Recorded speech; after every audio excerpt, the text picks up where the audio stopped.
you set your sights onto something and give it your all, but it just doesn't turn out the way you expected, or it turns out to be a complete failure, it can leave you feeling really disappointed and demotivated. So how can we go about picking ourselves up after experiencing failure or major disappointment? For this discussion, we've invited Nokubonga Mbanga into studio, and she's a leadership coach, author, and speaker who will be discussing this topic with us. Welcome back, Nokubonga. Thank you. Disappointment, I mean, we all have a sense of it, but what would be the sort of, I don't want to say formal definition of disappointment in your mind? So in my mind and in my experience, disappointment is when what we have, the goals that we've set and not necessarily achieving them the way that we had expected. So disappointment is when what the expectations of what we had hoped for are not aligned to, to our what we have set up. Right. And why is it that disappointment, and I suppose disappointment would be a consequence of failure, why is it that it affects people so heavily? I think for me it is not being able to process it and dwelling on the fact that I wanted to achieve the following 5 things in 5 years' time and I don't see them. And seeing that milestone that we've set and the fact that out of the 5, maybe I've achieved 2 or I've achieved 1, therefore it is a failure. Instead of looking at what other possibilities of this whole experience that have helped me to be better than where I have been. So this whole arriving at a certain point creates this high expectation that I'll be happy when, I will feel fulfilled when, instead of seeing it as the whole experience of being present in the now, that what is it that I've achieved today? What is the muscle that have been grown as a result of me practicing to speak or to be in front of an audience where I am presenting something in my team, maybe because the outcome of that presentation didn't go the way that I am. The immediate disappointment and not taking this experience as a stepping stone, as a muscle which I build towards, is sometimes what makes us get stuck and dwell in the fact that it didn't go well, and then build on those did not go wells into a belief and an understanding and how we look at disappointment in the future. Okay. So it's a learning opportunity really in building resilience if you do fail at something or are disappointed by something. So Nokubonga, in terms of the school system, maybe if we can look at that at the moment, I mean, it seems that across the board it's become very much a case of like 30% is a pass, so it's not so bad if you get 30%. Or if you, as long as you show up and participate, you've done well to be there. You know, whether you've won or lost or whatever the case may be. Are we conditioning children perhaps to not be able to handle disappointment later in life because we're sort of protecting them from it in their younger years? Yeah, there is a possibility of let's set the standards lower to manage our disappointment, but also the question that we need to respond to is, what is the message that we are sending to our children? What is the impact of setting up these standards that has an impact in them in the future? Because when you get into the corporate space, it's a different ball game in terms of the standards. But because if you are used to this 30%, you're used to the way of, because 30% says, I just need to learn 30% or at least gain access to the next level by only have 30% knowledge. So what is the impact? What is the message? What is the future that we're building when we make this standard? It has indeed have an impact on the children, because when you get to varsity, the standards are different, let alone when you get to work. Absolutely. And therefore, how am I going to cope? Therefore, I need new skills or ways of coping. Or I am faced as that student with a realization that all along I thought I was great, but I wasn't in terms of what I'm experiencing going forward. And then by that virtue, you haven't really been motivated to try harder. I think that's the sadness in it. Absolutely, because again for me it is training, and the school is one of those places where we train to push ourselves. I also always say to my kids, your job is to be a student at school. Therefore, these are the targets. Yes. So if we are saying the targets are 30%, when there's so much more? Who is going to push? Who is going to build? Who is going to bring in, that intrinsic motivation, that exercising optimism and driving yourself to succeed? Absolutely. But now, Nokubonga, let's go to the other extreme. So we've got A-type personalities who put everything into everything. They're really highly motivated. They try their best. They go the extra mile, but are not always conditioned or resilient enough to take the lesson. So if they hit a wall and there's a failure or a disappointment, their world collapses. So how on that side of the scale can we help people to manage disappointment and again realize that you may be perfect a lot of the time, but if something goes wrong, it doesn't mean you're a failure. It means you just have an opportunity to learn something. So if we look at the opposite end, if you think about it, it is about me being competent at what I do, and being trained. Again, these things we learn at an early age, be it at home, family, society, that these are the expectations. It looks great. What then happens when you experience, let's use an example of someone who is doing very well at work, getting promoted quickly and getting marvelous opportunities and awards because they're doing very well. And maybe on the other side of their lives, they're not necessarily doing very well, be it relationships and so on and so forth. So how then do I deal with that?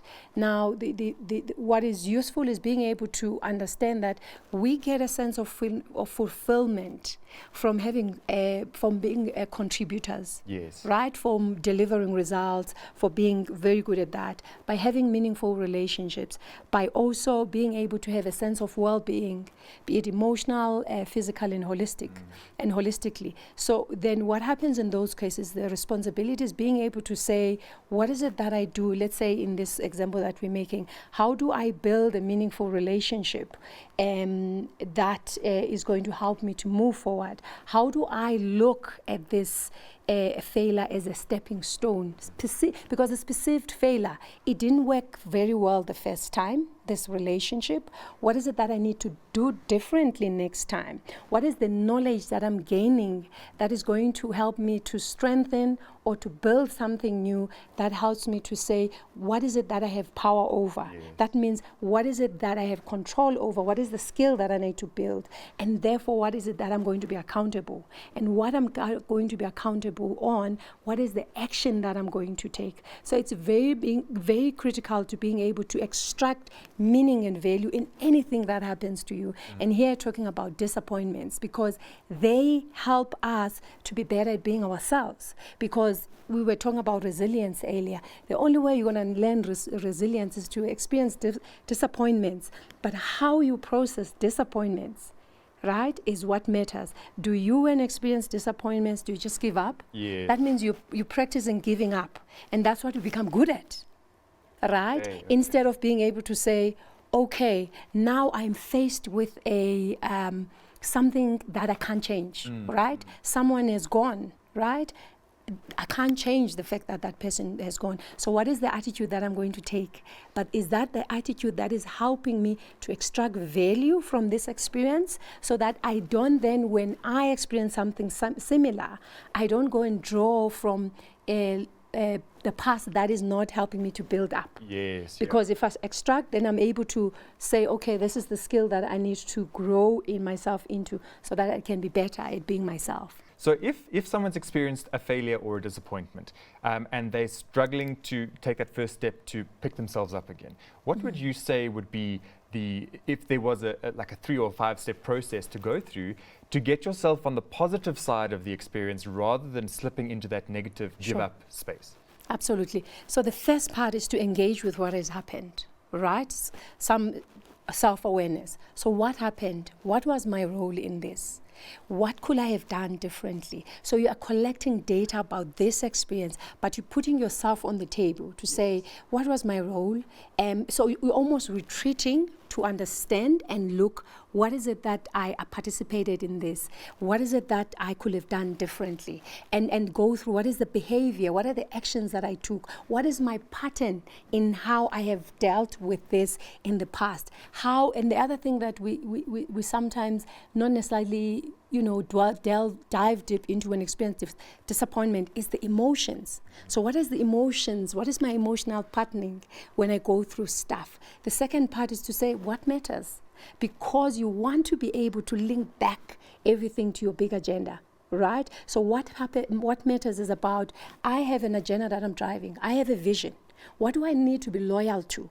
What is the value? Because your values matter. They help you to make decisions. What is the value that was being challenged by this experience? So you are engaging it. You are not running away from the emotions. So if there were emotions that you experience in this disappointment, engage with that, because emotions are data. Yes. They help us to understand what we feel is important. So if I felt anger is a sign of me feeling something is important, is unsafe.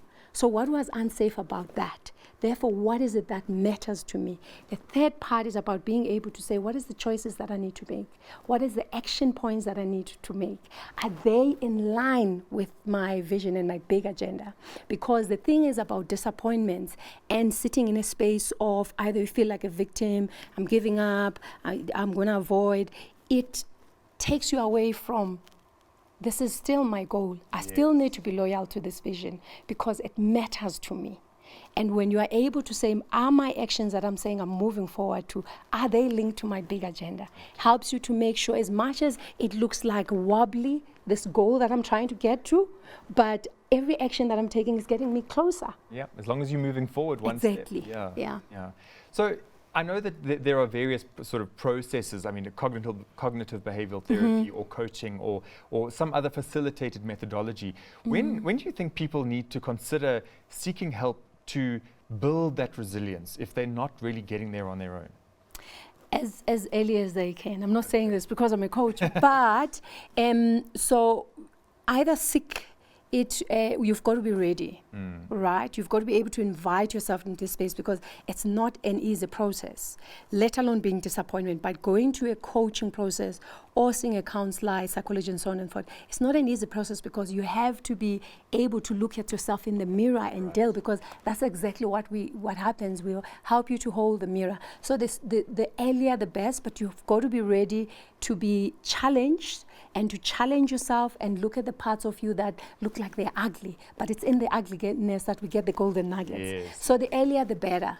And sometimes I always say that having a coach seeing your coach once a quarter, every 2 months, is actually a healthy thing to do, because even if there's nothing going on, sometimes we pick up the old stories are immersing themselves in the current story, and being able to have that sounding board of someone who is helping you to hold the mirror and say, hey, this looks familiar. Therefore, you're able to deal with it before it escalates. And even when you do deal with it, you know that you've got a thinking partner that helps you to process this. Wonderful. Nokubonga, thank you. I think I love it when we have these discussions that give people hope that there's a way through this. You know, it's not the end of the world. And I think building resilience is such a wonderful thing to work on. So thank you for sharing some great tips and coming to chat to us. Thank you. Pleasure. Thank you.